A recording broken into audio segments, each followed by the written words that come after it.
Hello दोस्तों, आज हम लोग इस एप्लीकेशन ऑफ डेरिवेटिव के अंदर का लास्ट टॉपिक स्टडी करेंगे जिसका नाम है increasing and decreasing function. Differentiation के अंदर लेक्चर नंबर 23 एंड 24 जो थे वो सेम ही हो गए थे, लेकिन मुझे जिन्होंने भी देखा उनमें से किसी ने बताया नहीं कि 23 एंड 24 सेम है, तो मैंने 24 को करेक्ट कर दिया है। मतलब 23 वाला लेक्चर ही 24 नंबर से चला गया था। बेसिकली वहाँ पर कुछ अलग होना चाहिए था, और दोनों भी लेक्चर्स जिन्होंने भी देखे हैं उन्होंने कुछ कहा नहीं उससे। कल ऐसे में चेक कर रहा था तो मुझे पता चला, तो 24 मैंने अपलोड कर दिया है लेक्चर, और पहला वाला 24 हटा दिया है। तो चलिए, अभी हमें देखना है लास्ट एप्लीकेशन ऑफ डेरिवेटिव के अंदर इंक्रीजिंग फंक्शन क्या होता है, डिक्रीजिंग फंक्शन क्या होता है, फिर मैक्सिमम वैल्यू या फिर मैक्सिमा, फिर मिनिमम वैल्यू या फिर मिनिमा, इन सब का मतलब क्या होता है। तो स्टार्ट करेंगे, ठीक है। इसके अंदर हम लोग first derivative test, second derivative test भी देखेंगे। तो सबसे पहले समझने की कोशिश करते हैं बेटा कि इंक्रीजिंग फंक्शन किसको कहा जाता है। देखिए, नाम से ही हमें पता चलता है इंक्रीजिंग का मतलब कि बढ़ने वाली चीज़ की जो कॉन्स्टेंटली बढ़ते जा रही है, ठीक है, जो सिंपल मीनिंग है इंक्रीजिंग वर्ड का। अब इंक्रीजिंग फंक्शन जब हम कहते हैं तो कौन से फंक्शन को हम इंक्रीजिंग फंक्शन कह सकते हैं। इसके अंदर दो चीजें हैं, एक तो है इंक्रीजिंग, चलिए पहले इंक्रीजिंग ही देख लेते हैं। सो इंक्रीजिंग फंक्शन, कौन से फंक्शन को हम इंक्रीजिंग फंक्शन कहेंगे, इसको किस तरीके से डिफाइन किया जाएगा। तो इसको डिफाइन करने के लिए हम कोई एक फंक्शन लेते हैं जिसका ग्राफ है हमारे पास।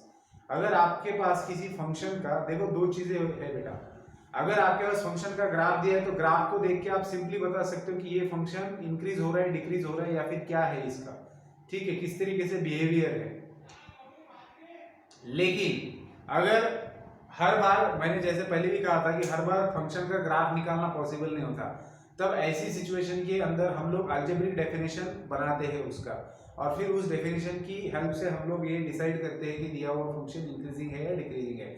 जैसे कंटिन्यूटी के अंदर ये हर बार पॉसिबल नहीं होता कि दिया हुआ फंक्शन का ग्राफ निकाले और चेक करे कि कंटिन्यूअस है या नहीं, तो हम लोगों ने अलजेब्रिक डेफिनेशन खोजा था कि value of the function at that point is equal to limiting value, सही है ना।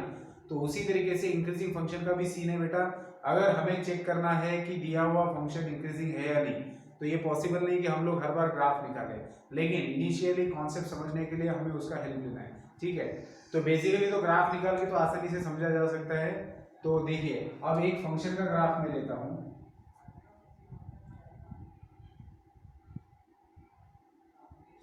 सो दिस इज अ फंक्शन, ये मैंने ग्राफ निकाला है, y is equal to F of X आपका फंक्शन है जिसका ये ग्राफ है, ये कर्व है, ठीक है। अब हमें क्या करना है बेटा, ये फंक्शन इंक्रीजिंग है या डिक्रीजिंग है, इसको कैसे डिफाइन किया है। तो सिंपल सी बात मैं आपको बताता हूं कि जो आपका फंक्शन है एफ ऑफ एक्स, अब आप जैसे लेफ्ट से राइट की तरफ जाते हो, आपका ग्राफ कहां पर है, कर्व कहां पर है, फर्स्ट ऑर्डर में, तो जैसे आप ओरिजिन से राइट की तरफ जाते हो तो आपको नंबर्स बढ़ते हुए मिलेंगे, मतलब इनपुट बढ़ता जाएगा। तो बढ़ते हुए इनपुट के साथ में अगर फंक्शन का वैल्यू भी बढ़ रहा है तो वो फंक्शन इंक्रीजिंग है। समझ रहे हो बात को। मतलब जैसे मान लीजिए मैं कोई भी दो पॉइंट्स लेता हूं कर्व के ऊपर के, ठीक है। अब इस कर्व के ऊपर का ये जो पॉइंट है इसका एक्स कोऑर्डिनेट है, मान लीजिए हमारे पास x1, और इस पॉइंट का x कोऑर्डिनेट है हमारे पास जिसको मैं कहता हूं x2। अब x एक्सिस के ऊपर नंबर लाइन के ऊपर हिसाब से कौन बड़ा है, x2 is greater then x1, x2 x1 से बड़ा है। तो अगर x2 बड़ा है x1 से, तो जब हम ये वैल्यूज, ये इनपुट इसके अंदर डालेंगे और इस फंक्शन का इस पॉइंट पर वैल्यू निकालेंगे, तो हमें मिलेगा f of x1 and f of x2। तो अगर f ऑफ x2 भी ग्रेटर होता है f ऑफ x1 से, तो हम लोग कह सकते हैं कि दिया हुआ फंक्शन इंक्रीजिंग है, ठीक है बेटा। तो ये तो मतलब जनरल मीनिंग बता रहा हूं मैं आपको, ठीक है।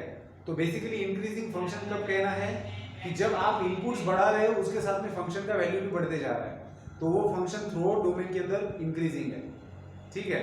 तो आप अगर मान लीजिए यहां से, जहां से कर्व स्टार्ट हो रहा है वहां से यहां तक अगर आप देखते हो, कोई भी दो पॉइंट्स लेते हो, तो ऑब्वियसली दो पॉइंट्स ले रहे हो तो एक बड़ा होगा, एक का एक्स कोऑर्डिनेट छोटा होगा, एक का बड़ा होगा। तो बड़े का वैल्यू अगर फंक्शन का वैल्यू भी ग्रेटर ही आ रहा होगा तो इसका मतलब फंक्शन इंक्रीजिंग है।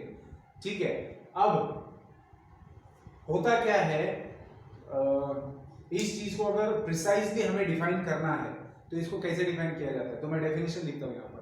तो इंक्रीजिंग फंक्शन का डेफिनेशन क्या होता है कि a function f of x, a function y is equals to f of x is said to be increasing at x is equals to a, मतलब हम कोई एक पर्टिकुलर पॉइंट ले रहे हैं जिस पॉइंट पर ये फंक्शन इंक्रीजिंग है या नहीं देख रहे हैं। तो देखो अगर किसी पॉइंट पर फंक्शन इंक्रीजिंग है या नहीं है अगर आपको एक बार समझ में आ गया तो पूरे डोमेन पर आप वही फॉर्मूला लगा सकते हो, वही सोच लगा सकते हो। ठीक है ना, तो हम लोग क्या कर रहे हैं, function y is equals to f of x is said to be increasing at x is equals to a, मतलब इस पर्टिकुलर पॉइंट पर फंक्शन हम इंक्रीजिंग है या नहीं, इंक्रीजिंग है तो कैसे है ये देख रहे हैं। a function f of x is said to be increasing at x is equals to a if for any neighborhood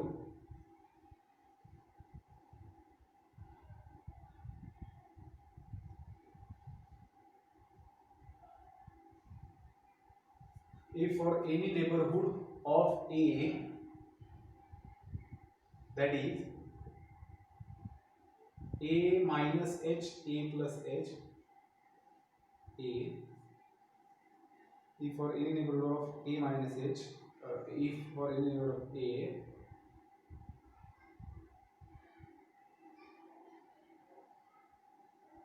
we have any 2 points x1 x2 belonging to a minus h, a plus h, such that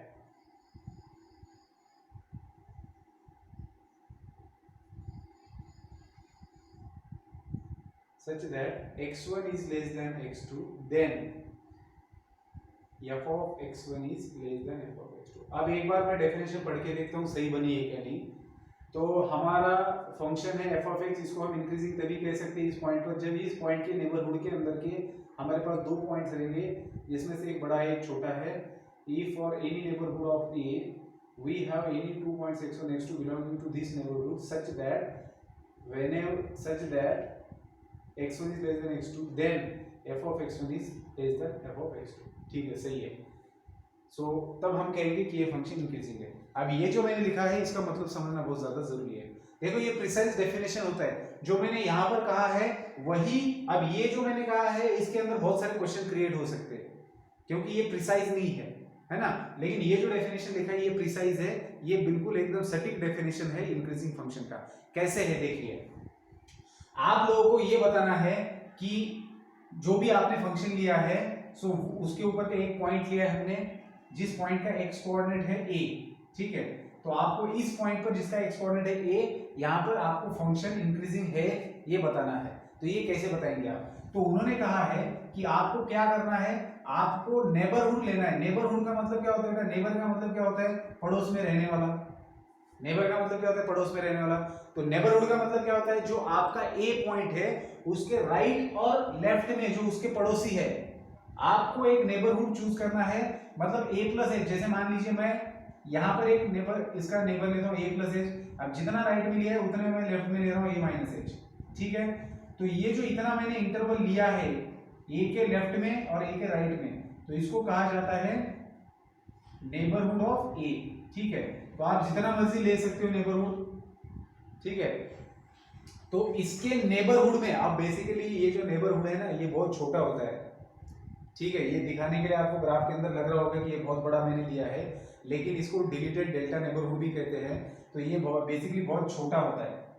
ठीक है ना, तो ए के right hand side में मतलब बहुत नजदीक और ए के लेफ्ट हैंड साइड में बहुत नजदीक, ऐसा हमने नेबरहुड लिया है। अब इस नेबरहुड के अंदर आपके पास x1 और x2 2 पॉइंट्स है, समझ लो बात को।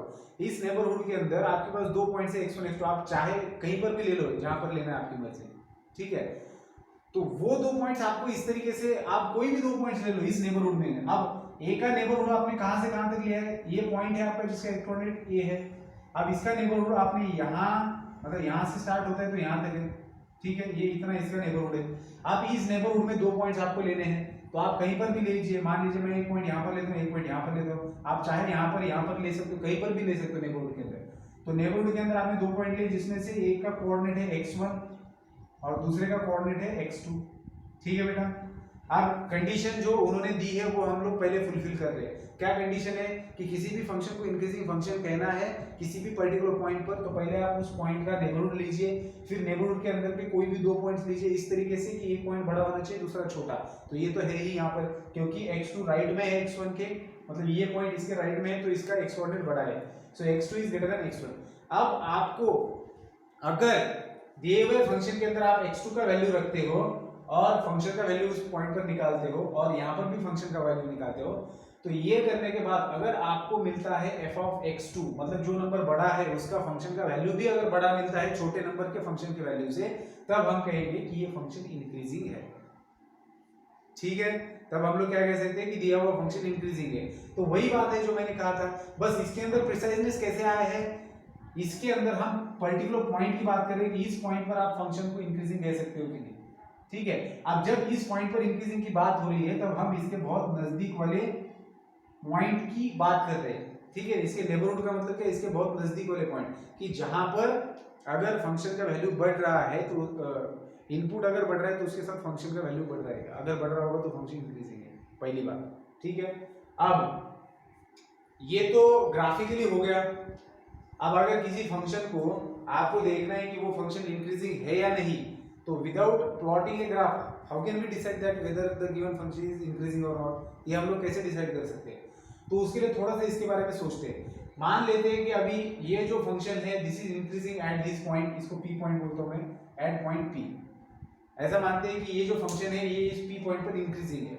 तो आप अगर यहाँ पर देखेंगे बेटा, तो इंक्रीजिंग फंक्शन जिस भी पॉइंट पर होता है उस पॉइंट पर अगर हम टेंजेंट निकालते हैं, ठीक है, मैं थोड़ी टेंजेंट बड़ी निकाल रहा हूँ क्योंकि मुझे इंक्लिनेशन चाहिए। तो इस टेंजेंट का इंक्लिनेशन अगर आप देखेंगे एक्स एक्सिस के साथ में, तो ये हमेशा एक्यूट एंगल होता है, ये हमेशा एक्यूट एंगल होता है। जब भी फंक्शन इंक्रीजिंग होता है किसी पर्टिकुलर पॉइंट पर, तो उस पॉइंट पर अगर आप टेंजेंट निकालते हो तो उस टेंजेंट ने एक्स एक्सिस के साथ में बनाया हुआ एंगल हमेशा एक्यूट एंगल होता है। तो अगर ये एंगल एक्यूट है तो मुझे पता है कि इस टेंजेंट का, ये तो लाइन है, इसका स्लोप अगर निकालना है तो मेरे पास इंक्लिनेशन है ऑलरेडी, तो इसका इंक्लिनेशन क्या है, थीटा है, तो इस टेंजेंट का स्लोप क्या होगा, tan थीटा, और ये थीटा जो है वो एक्यूट एंगल है, तो एक्यूट एंगल मतलब फर्स्ट क्वाड्रेंट में, और अगर फर्स्ट क्वाड्रेंट में है तो tan क्या रहेगा बेटा, ये रहेगा पॉजिटिव। तो इससे हमें क्या समझ में आ रहा है, इससे हमें ये समझ में आ रहा है कि अगर फंक्शन दिया हुआ फंक्शन अगर इंक्रीजिंग होता है किसी पर्टिकुलर पॉइंट पर, तो उस पॉइंट पर निकाली गई टेंजेंट का स्लोप पॉजिटिव होता है। अब उस पॉइंट पर अगर टेंजेंट का स्लोप पॉजिटिव होता है तो हमें दूसरी भी बात पता है कि किसी भी फंक्शन के कर्व पर किसी पर्टिकुलर पॉइंट पर टेंजेंट निकाली गई है और उस टेंजेंट का स्लोप का मतलब क्या होता है, उस फंक्शन का डेरिवेटिव होता है उस पॉइंट पर। मतलब क्या, मतलब इस कर्व के लिए f dash of a positive है, समझ रहे हो बात को, क्योंकि फंक्शन ये कर्व है, इसके ऊपर ये पॉइंट है, इसका x कोऑर्डिनेट है a, तो जब आप इस फंक्शन का डेरिवेटिव निकालेंगे when at x is equals to a, तो f डैश ऑफ a होगा, तो f डैश ऑफ a क्या होगा, पॉजिटिव होगा। तो इससे हमें समझ में क्या आ रहा है, इससे हमें ये समझ में आ रहा है कि जब जब आपका फंक्शन इंक्रीजिंग रहेगा तो इसका मतलब क्या है, अगर आपका फंक्शन इंक्रीजिंग है तो उसका डेरिवेटिव क्या आ जाएगा, पॉजिटिव वैल्यू आ जाएगी डेरिवेटिव की। अब पॉजिटिव है का मतलब क्या है, f dash of a greater than 0 हो गया, समझ में आई बात। तो इससे हमें पता क्या चला बेटा, इससे हमें ये बात पता चलती है कि अगर कोई फंक्शन आपको दिया है और आपको ये कहते हैं कि आपको ये ढूंढना है कि दिया हुआ फंक्शन इंक्रीजिंग है या नहीं, तो आप लोग क्या करेंगे, किसी पर्टिकुलर पॉइंट पर इंक्रीजिंग है या नहीं ये आपको ढूंढना है, तो आप लोग क्या करेंगे, आप उसका डेरिवेटिव निकाल लो। उसका डेरिवेटिव निकालने के बाद में वो जिस पर्टिकुलर पॉइंट पर हमें चेक करना है उस पॉइंट का वैल्यू उसके अंदर रख दो, तो जो भी वैल्यू मिलेगा अगर वो वैल्यू पॉजिटिव होता है, ग्रेटर देन 0 होता है, तो हम लोग क्या कहेंगे वो फंक्शन इंक्रीजिंग है, और ये क्राइटेरिया जो हमने अभी फाइंड आउट किया है वो कहाँ से किया है, बिल्कुल लॉजिकल आया है। क्योंकि मैं फिर से एक बार रिपीट कर देता हूँ, आपके पास एक फंक्शन था, ठीक है, आपको इस फंक्शन का, ये फंक्शन इंक्रीजिंग है डिक्रीजिंग, इंक्रीजिंग है या नहीं ये देखना था इस पॉइंट पर। तो आपने क्या किया, इस पॉइंट का नेबरहुड चूज किया, a minus H A plus H इतना बड़ा है। अब इस नेबरहुड के अंदर आपने कोई भी 2 पॉइंट्स लिए। अब कोई भी 2 पॉइंट्स लेने के बाद में उन 2 पॉइंट्स पर आपने फंक्शन का वैल्यू निकाला। अगर f ऑफ x2 ग्रेटर है f ऑफ x1 से, क्योंकि यहाँ पर x2 ग्रेटर है x1 से, तो जो वैल्यू बड़ा है उसका फंक्शन का वैल्यू भी अगर बड़ा आता है इससे, इसके फंक्शन के वैल्यू से, तो फंक्शन इंक्रीजिंग है। तो ये फंक्शन इंक्रीजिंग है अभी के लिए हम लोग मान रहे हैं। तो अगर फंक्शन इंक्रीजिंग होता है किसी भी पॉइंट पर, अगर फंक्शन इंक्रीजिंग है तो उस पॉइंट पर निकाली गई टेंजेंट हमेशा एक्यूट एंगल, इनका उसका इंक्लिनेशन हमेशा एक्यूट एंगल होता है। और अगर इंक्लिनेशन एक्यूट एंगल है मतलब थीटा फर्स्ट क्वाड्रेंट में है, तो इसका मतलब उस टेंजेंट का स्लोप क्या रहेगा, tan theta, that is the positive रहेगा। और tan थीटा क्या है, स्लोप ऑफ द टेंजेंट, इसका मतलब क्या, इस पर्टिकुलर पॉइंट पे डेरिवेटिव होता है वो, इसका मतलब tan थीटा पॉजिटिव है, इसका मतलब tan theta is nothing but f dash of a, तो f डैश ऑफ a भी पॉजिटिव है। और अगर f dash of a positive है तो इसका मतलब क्या हुआ, f dash of a greater than 0 है। ठीक है, तो इंक्रीजिंग फंक्शन, कोई भी फंक्शन, देखो इसके ऊपर क्वेश्चन पूछे जाते हैं। क्वेश्चन कैसे पूछते हैं, या तो बताया जाता है कि आपका दिया हुआ फंक्शन किसी पर्टिकुलर पॉइंट पर इंक्रीजिंग है तो आपको किसी चीज़ की वैल्यू निकालनी होती है। तब आपको ये क्राइटेरिया पता होना चाहिए कि अगर दिया हुआ फंक्शन इंक्रीजिंग है पर्टिकुलर पॉइंट पर, तो इसका मतलब है कि उसका डेरिवेटिव 0 आता है। ठीक है, सॉरी, डेरिवेटिव ग्रेटर देन 0 आता है इंक्रीजिंग फंक्शन का। ठीक है, फर्स्ट डेरिवेटिव। सो ये तो बहुत सही मतलब मिल गया। तो आप लोगों को उम्मीद करता हूँ कि ये डेफिनेशन भी समझ में आई है, और क्यों डेरिवेटिव ग्रेटर देन 0 का क्राइटेरिया क्यों लिया गया है जब आपका फंक्शन इंक्रीजिंग होता है। ठीक है बेटा, तो इस बात को अच्छे से ध्यान में रखेंगे और पॉज करके लिख लेंगे। हाँ, मैं आपको बता देता हूँ कि ये टॉपिक बहुत इंपॉर्टेंट है, इंक्रीजिंग फंक्शन डिक्रीजिंग फंक्शन बहुत इंपॉर्टेंट है as far as board is concern, CET is concern, JEE is concern, और जो भी कंसर्न है। ठीक है, तो अप्रोक्सीमेशन और Rolle's and Lagrange mean value theorem are deleted, but this is the important. अब वो दोनों डिलीट होने की वजह से अब सारा दारोमदार इसी के ऊपर है, मतलब जो भी क्वेश्चंस आएंगे इसके ऊपर डिपेंडेंट आने वाले हैं। ठीक है, और एप्लीकेशन ऑफ डेरिवेटिव अच्छा टॉपिक माना जाता है स्कोरिंग के लिए, मतलब उतना ही वेटेज है उसको, जितना डिफरेंशिएशन को वेटेज है उतना एप्लीकेशन ऑफ डेरिवेटिव को भी वेटेज है। पिछले साल इसको 6 मार्क्स का वेटेज था, डेरिवेटिव डिफरेंशिएशन को 6 मार्क था, एप्लीकेशन ऑफ डेरिवेटिव को 6 मार्क विद ऑप्शन। ठीक है, तो चलिए, तो तो ये हो गया इंक्रीजिंग फंक्शन के बारे में। ठीक है बेटा, तो इंक्रीजिंग फंक्शन के बारे में इन शॉर्ट आप लोग क्या समझ गए कि अगर इनपुट बढ़ते जाता है तो उसके साथ में फंक्शन का वैल्यू अगर बढ़ रहा है तो वो फंक्शन इंक्रीजिंग है। और इस बात को अगर अलजेब्रिकली समझना है तो हम लोग क्या करते हैं, हम लोग डेरिवेटिव निकालते हैं उस पर्टिकुलर पॉइंट पर दिए हुए फंक्शन का, और अगर डेरिवेटिव ग्रेटर देन 0 आता है तो हम लोग बोल सकते हैं कि दिया हुआ फंक्शन इंक्रीजिंग है। ठीक है, इतनी सिंपल सी बात थी ये। तो इंक्रीजिंग फंक्शन हो गया, ये हो गया। अब इसके अंदर एक और पॉइंट आता है, स्ट्रिक्टली इंक्रीजिंग। ये सिर्फ इंक्रीजिंग का डेफिनेशन था, ठीक है ना। अब स्ट्रिक्टली इंक्रीजिंग किसको कहा जाता है?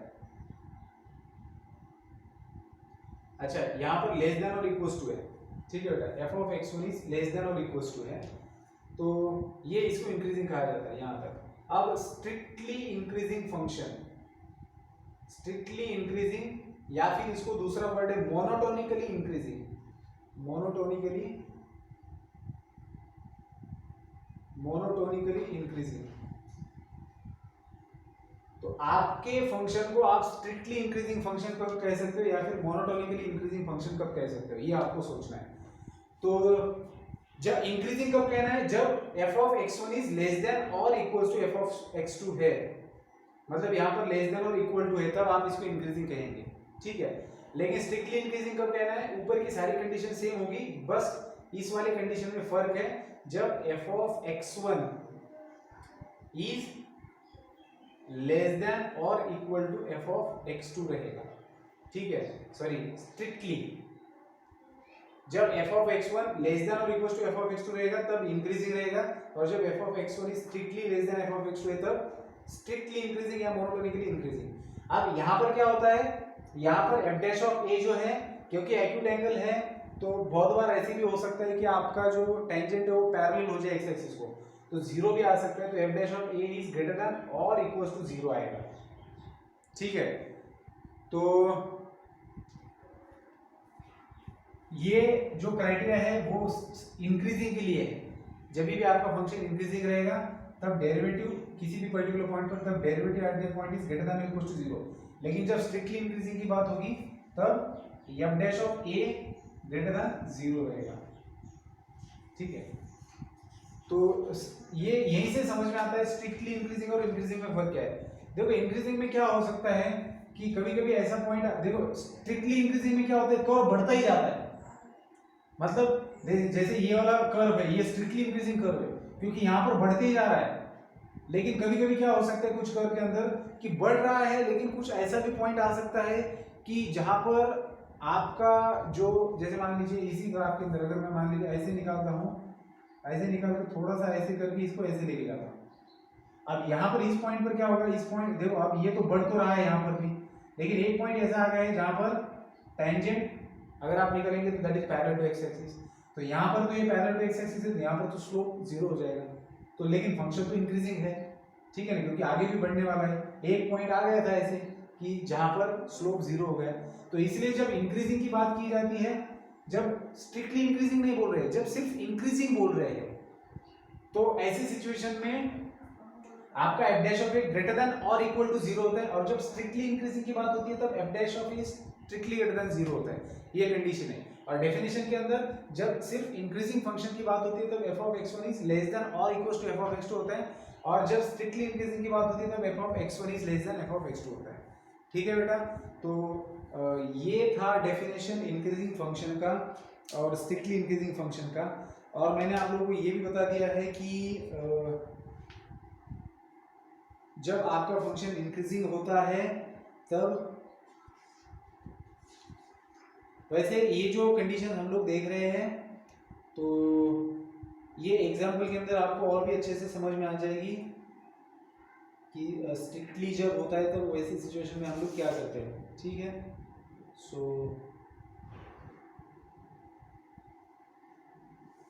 ठीक है, तो इसको अच्छे से ध्यान में रखेंगे। वैसे इसको मैं, देखो हमारे लिए इम्पोर्टेंट यही है, जब बात होगी एग्जाम्पल्स की तब हमारे लिए इम्पोर्टेंट ये है, जब इंक्रीजिंग फंक्शन की बात की जाएगी तो ये वाला और ये वाला, ये दोनों ही चीज़ें इंपॉर्टेंट है। ठीक है, तो जब इंक्रीजिंग होता है फंक्शन तब डेरिवेटिव ग्रेटर देन 0 होता है। तो ये था कंप्लीट इंक्रीजिंग और इंक्रीजिंग फंक्शन के बारे में। ठीक है, अब आगे बढ़ते हैं और देखते हैं डिक्रीजिंग फंक्शन के अंदर क्या होता है। तो सिमिलर तरीके से डिक्रीजिंग फंक्शन में भी आपको करना है, बस उसमें फर्क क्या होता है मैं यहाँ पर बता देता हूँ। A function y equals to f of x is said to be decreasing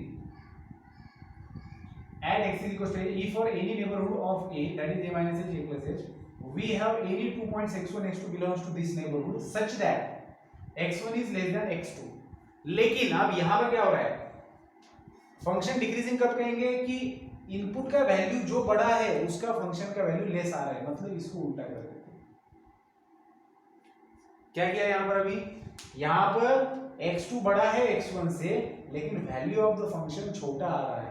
इसका मतलब क्या हो रहा है, जैसे जैसे आप इनपुट बढ़ाते जा रहे हो आपका ग्राफ डाउन होते जा रहा है, मतलब value of the function lower हो रही है। इंक्रीजिंग फंक्शन में क्या हो रहा था, जैसे जैसे वैल्यूज बढ़ रही थी वैसे वैसे ग्राफ भी बढ़ते जा रहा था।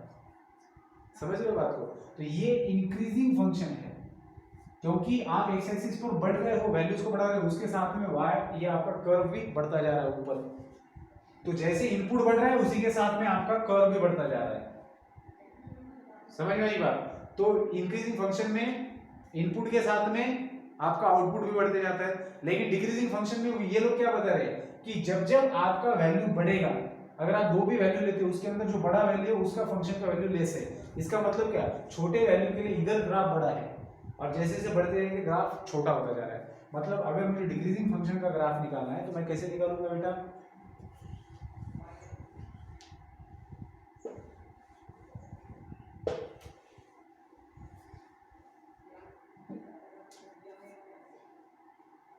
तो डिक्रीजिंग फंक्शन का भी आप लोगों को आइडिया है थोड़ा सा।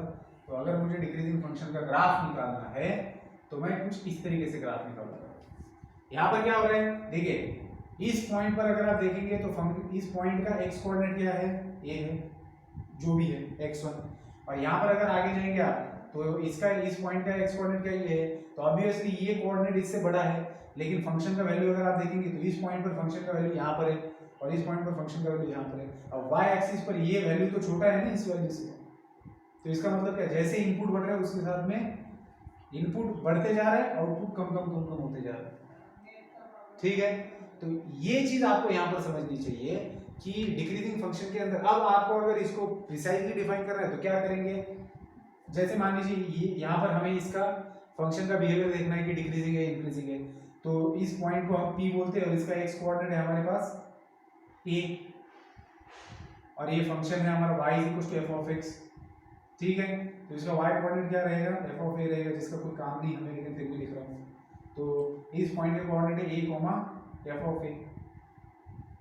ठीक है बेटा, अब हम लोग क्या करेंगे, इसका नेबरहुड ले रहे हैं। नेबरहुड क्या लेते हैं, चलिए यही पॉइंट लेते हैं, इसका नेबरहुड a माइनस h और ये पॉइंट a प्लस h।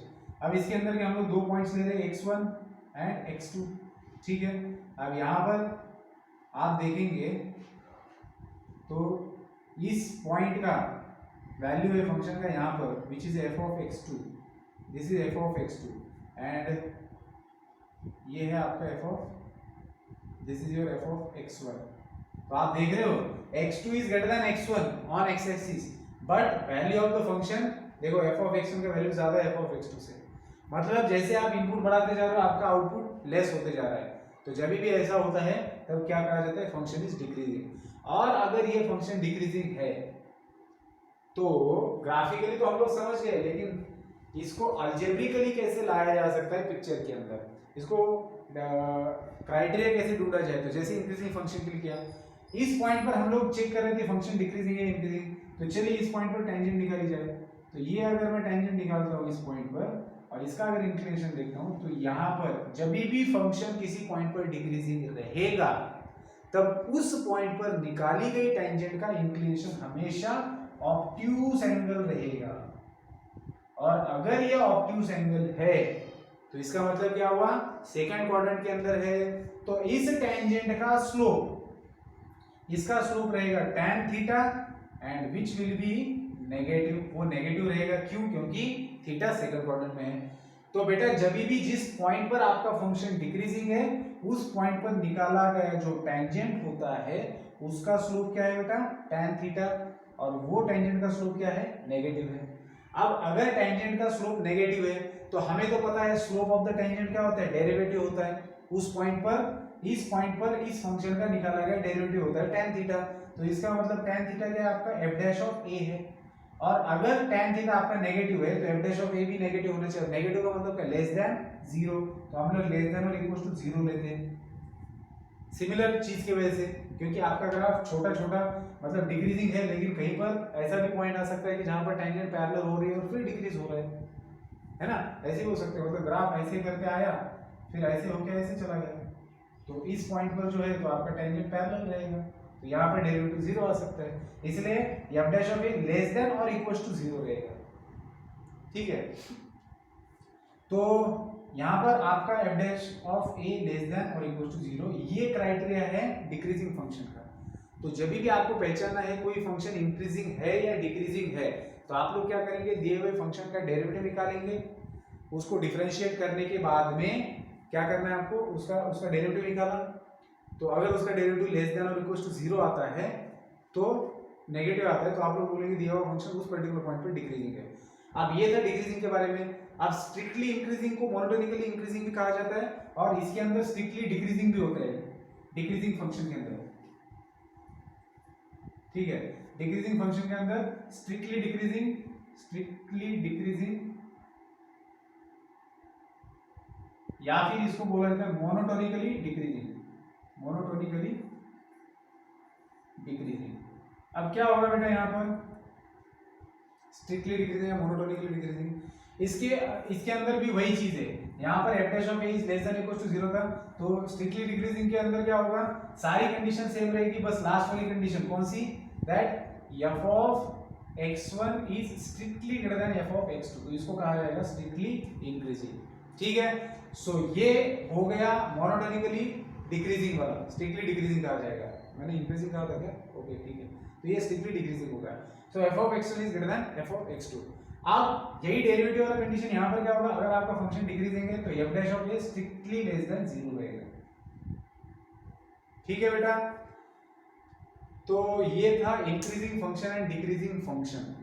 ठीक है, तो इसके ऊपर डिपेंडेंट अभी हम लोग एग्जांपल्स देखते हैं एक्सरसाइज के अंदर के, तो वो एग्जांपल सॉल्व करेंगे, क्योंकि इंक्रीजिंग और डिक्रीजिंग फंक्शन अभी देखा है, इसको आप पॉज करके अच्छे से लिख लेना डेफिनेशन और समझ लेना इसको।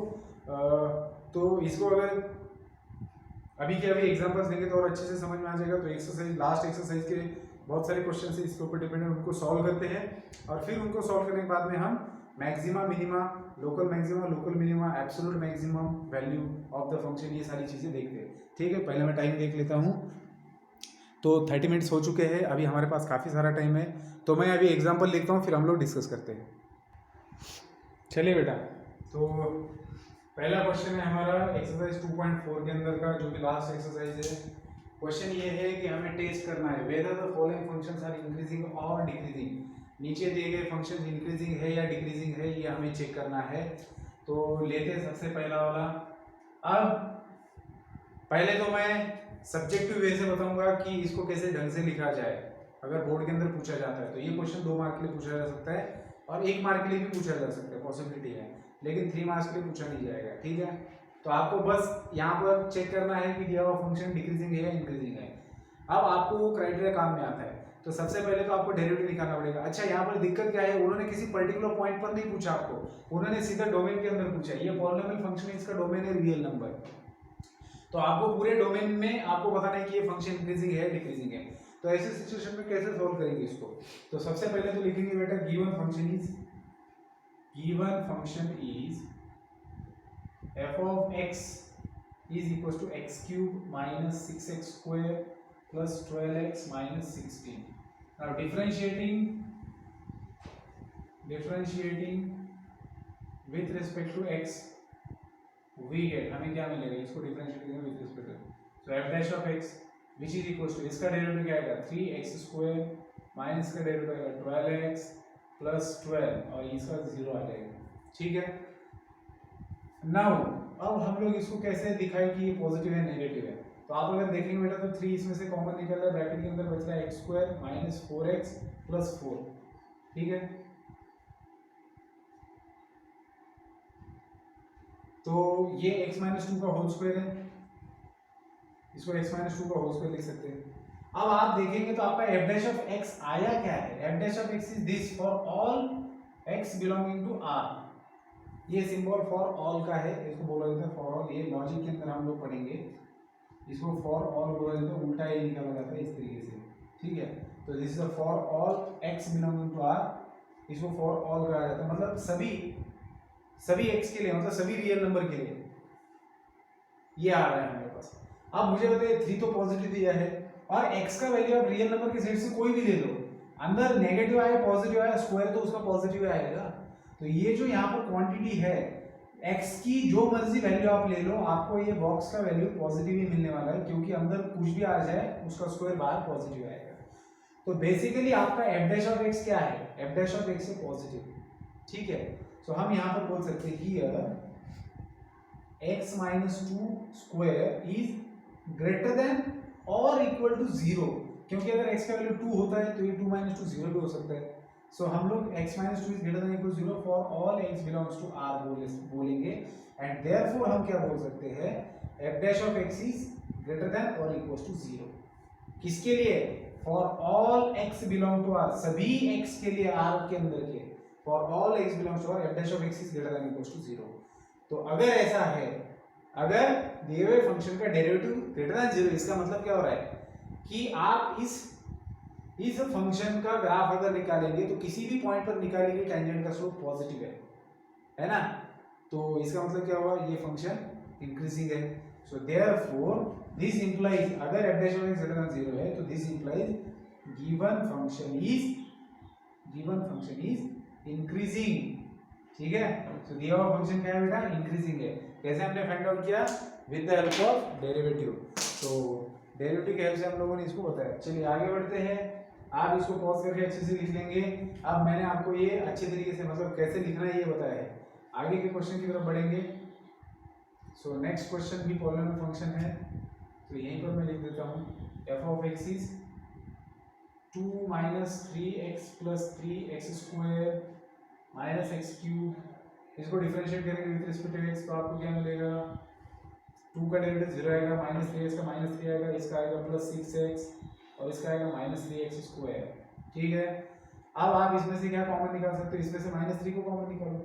तो अगर माइनस 3 कॉमन निकल जाएगा तो ब्रैकेट के अंदर क्या बचेगा, यहाँ पर बचेगा 1, यहाँ पर बचेगा माइनस 2x और यहाँ पर बचेगा प्लस एक्स स्क्वायर।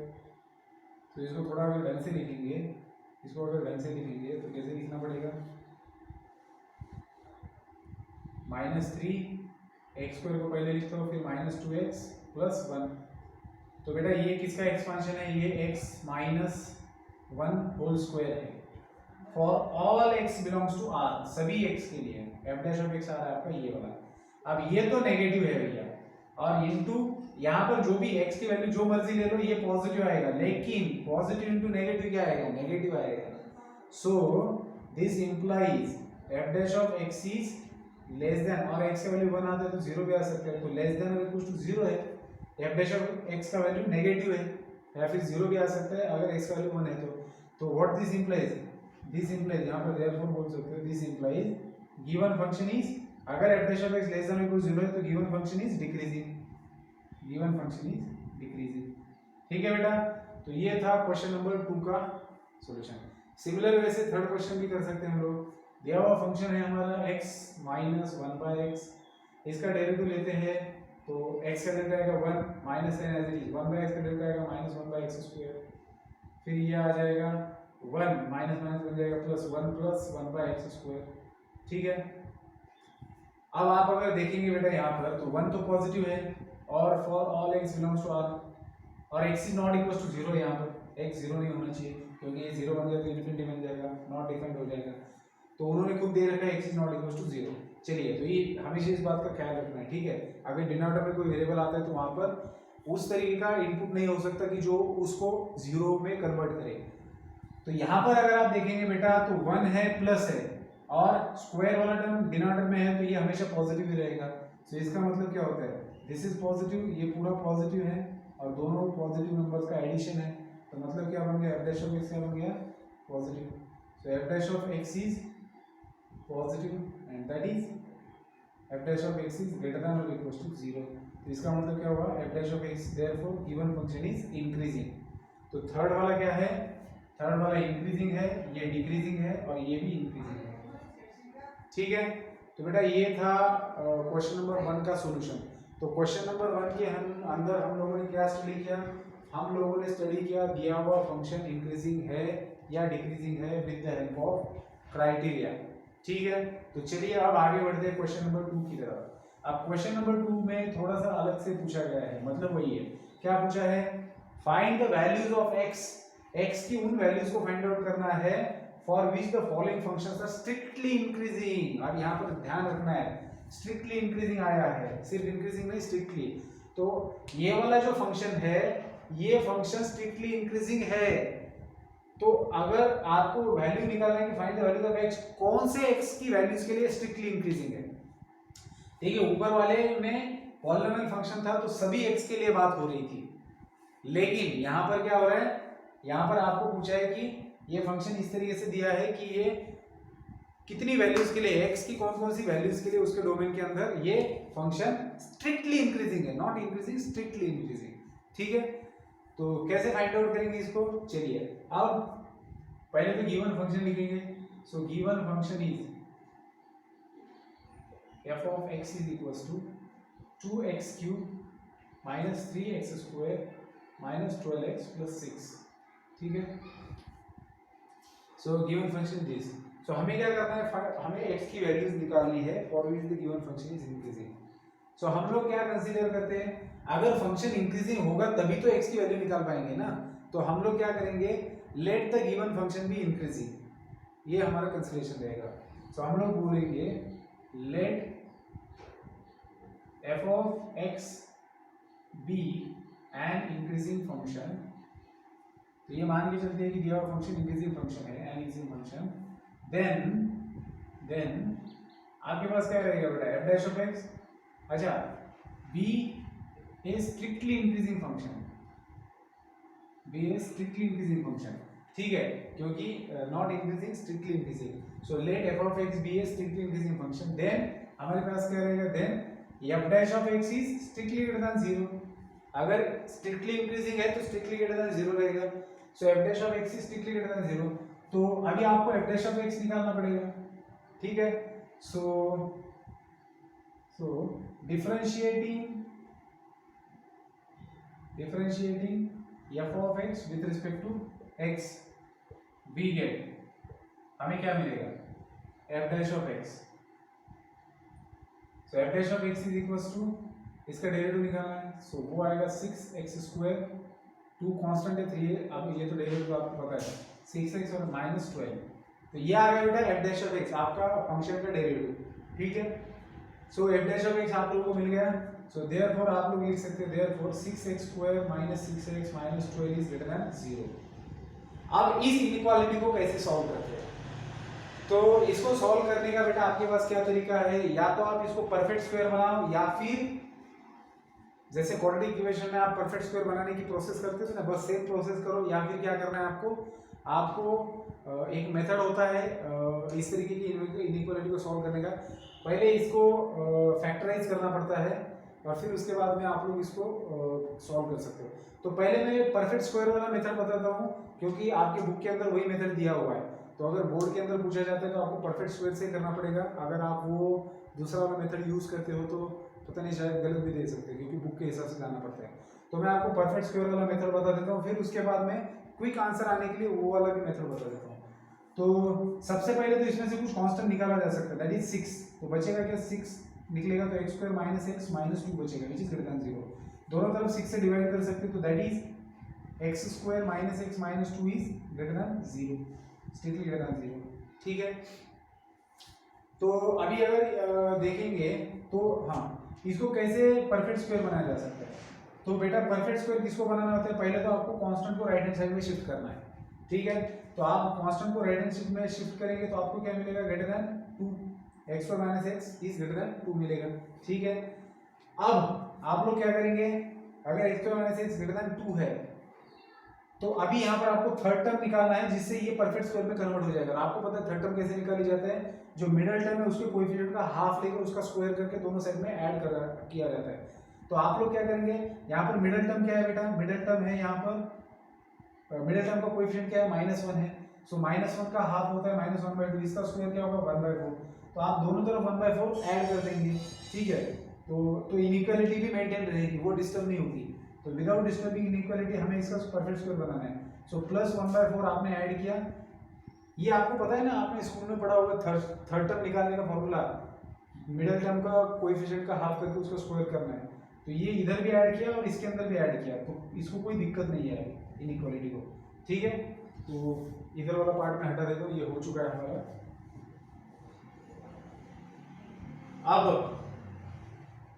अब क्या करना है हमें, अब ये किसका होल स्क्वायर बन जाता है बेटा, ये होल स्क्वायर बन जाता है x - 1/2 का। इसके अंदर जो भी लिखा हुआ है मिडिल टर्म को हाफ करने के बाद जो भी आता है उसका ये होल स्क्वायर होता है, ये सेकंड टर्म होता है इसके अंदर का। तो x - 1/2 का आप चाहे तो इसका होल स्क्वायर करके देख सकते हो ये एक्सपेंशन आता है कि नहीं। सो x - 1/2 का होल स्क्वायर आएगा व्हिच इज ग्रेटर देन, ये क्या है यहाँ पर 4 2 ज़ा 8 और 8 + 1 9, 9/4, ठीक है। तो यहां तक आ गया।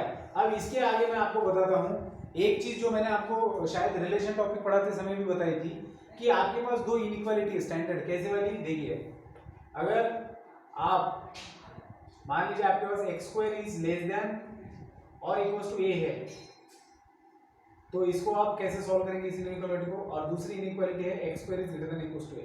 अब मैं ये जो बता रहा हूँ इसको बाजू में कहीं पर लिख लेना, जिनको भी याद नहीं होगा, this is not the part of solution, इस क्वेश्चन के सॉल्यूशन का ये पार्ट नहीं है। अब आपके पास अगर मान लीजिए x² is less than equals to a है, ठीक है, तो इसको कैसे सॉल्व किया जाता है, थोड़ी देर के लिए मान लीजिए कि आपके पास x² is less than equals to a² है, ज्यादातर क्या होता है, कोई भी नंबर होता है तो यहाँ पर जैसे मान लीजिए 3/2 का स्क्वायर है, ठीक है, चलिए छोड़िए ऐसे ही लेते हैं इसको, ठीक है। अब x square is less than equals to a है। अब ऐसी सिचुएशन में क्या होता है, आपको निकालना होता है इस इनइक्वालिटी को सॉल्व करना, मतलब x का वैल्यू निकालना है। तो आप लोग क्या करते हो, दोनों साइड का स्क्वायर रूट लेते हो। तो दोनों साइड का स्क्वायर रूट लेने के बाद आपको क्या मिलता है, taking square root on both sides, दोनों साइड का स्क्वायर रूट लेता हूं तो लेफ्ट में आपको मिलता है प्लस और माइनस x, क्योंकि इसका स्क्वायर रूट आता है प्लस और माइनस x, और राइट में आपके पास होता है a का square root that is root a, क्योंकि ये कांस्टेंट है तो इसका स्क्वायर रूट पॉजिटिव आएगा। अब इस इनइक्वालिटी को आप कैसे लिख सकते हो, plus x is less than equals to root a और minus x is less than equals to root a। तो मतलब आपका x का वैल्यू रूट a से छोटा होगा, या फिर अब इस इनइक्वालिटी को आप नेगेटिव से मल्टीप्लाई करिए। तो अगर इसको नेगेटिव से मल्टीप्लाई किया जाए तो x is greater than equals to minus root a बन गया, ठीक है। तो बेसिकली आपने इस इनइक्वालिटी को सॉल्व किया और आपको आंसर क्या मिला कि जब भी ये इनइक्वालिटी है तो x इज लेस देन और इक्वल्स टू रूट a रहेगा, या फिर x का वैल्यू ग्रेटर देन और equals to minus root a रहेगा। मतलब इन x का वैल्यू अगर इस हिसाब से लेंगे तभी जाके ये इनइक्वालिटी सेटिस्फाई होगी। फॉर एग्जांपल इसके लिए मैं आपको एग्जांपल देता हूं, इसके लिए एग्जांपल है हमारे पास, जैसे मान लीजिए अगर आपके पास x square is less than और इक्वल्स टू 4 है, ठीक है। तो इसको आप कैसे लिख सकते हो, अगर आप मान लीजिए इसको अगर 2 स्क्वायर लिख देते हो तुरंत तो और भी बेहतर, लेकिन छोड़िए चलिए। तो x स्क्वायर इसका अगर स्क्वायर रूट लेंगे तो स्क्वायर रूट क्या मिलेगा, प्लस और minus x is less than equals to 2, तो इसका मतलब हुआ x is less than equals to 2 और minus x is less than equals to 2। तो मतलब क्या हुआ, x is less than equals to 2 और नेगेटिव से मल्टीप्लाई करके तो इनइक्वालिटी चेंज हो जाएगी, तो x is greater than equals to minus 2। तो नंबर लाइन के ऊपर अगर इसको देखने की कोशिश करेंगे तो इस इनइक्वालिटी का सॉल्यूशन क्या है, जैसे हम क्वाड्रेटिक इक्वेशन का, लीनियर इक्वेशन का सॉल्यूशन निकालते हैं ना, तो इनइक्वालिटी को बहुत सारे सॉल्यूशन होते हैं। तो ये इनइक्वालिटी सेटिस्फाई करने वाले x के वैल्यूज कौन कौन सी, मतलब ऐसा मैं x के जगह पर कौन से नंबर रखूं जिससे इनइक्वालिटी सेटिस्फाई होगी, वो ये आंसर है। तो ये आंसर क्या कहते हैं, नंबर लाइन के ऊपर -2 या -2 से छोटे नंबर जो भी है तो वो आप यहां पर रख सकते हो, या फिर 2 या 2 से बड़े नंबर, इसके बीच का कोई भी नंबर ये इनइक्वालिटी सेटिस्फाई नहीं करेगा। आप रख के देख सकते हो, x 0 रख के देखो, 0 4 से छोटा है क्या या बराबर है, नहीं है। 1 रख के देखो, 1 भी 4 से छोटा नहीं, बराबर नहीं। तो ये इनइक्वालिटी का सॉल्यूशन ही आ गया। तो इन सब का नतीजा क्या है, तो जब भी आपके पास, मैं यहाँ पर लिखता हूँ, जब भी आपके पास x square is less than और इक्वल्स टू a स्क्वायर रहेगा, जब भी इस फॉर्मेट में इनइक्वालिटी रहेगा, ये देखो इसको भी तो आप 2 स्क्वायर लिख सकते थे जगह पर, ठीक है ना। तो जब भी आपके पास ये रहेगा तो आप डायरेक्टली नतीजा लिख सकते हो, क्या, x इज लेस देन और इक्वल्स टू -2 एंड और x is greater than equals to 2, मतलब a -a प्लस a, ठीक है। और अगर यहां पर स्ट्रिक्टली होगा तो यहां पर भी स्ट्रिक्टली आ जाएगा, ठीक है। तो अगर आप ये रिजल्ट ध्यान में रखते हो तो आपको कॉम्पिटिटिव एग्जाम में काम में आएगा। बोर्ड में तो आप इस मेथड से भी सॉल्व करते हुए आगे जा सकते हो, और बोर्ड में आप डायरेक्टली इस स्टेप के बाद में ये स्टेप भी लिख सकते हो, ठीक है। तो दोनों में से कोई भी एक करेंगे। और सिमिलरली इसके लिए आप सॉल्व कर सकते हो, अगर आपके पास x square is greater than equals to a है तो क्या होता है इसके अंदर, प्लस और minus x is greater than equals to a, square root लेने के बाद में, तो either x is greater than equals to a और minus x is greater than equals to a, negative से मल्टीप्लाई करें तो x is less than equals to a। अब यहाँ पर क्या होता है, यहाँ पर ये माइनस a है और ये प्लस a है, तो x का वैल्यू आपका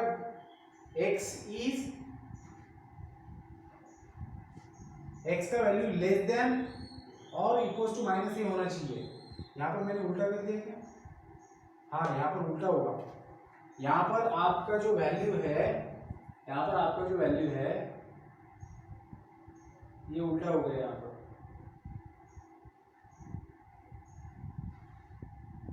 ये लेस देन इक्वल्स टू था ना,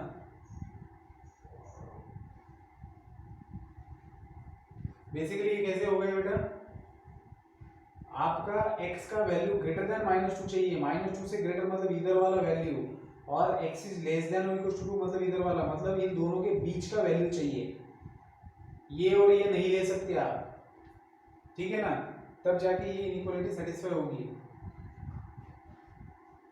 हाँ सही है, अरे बाप रे मैं क्या बता रहा था, टाइम क्या हुआ, ये टाइम के चक्कर में ये सब चीज़ें होती है।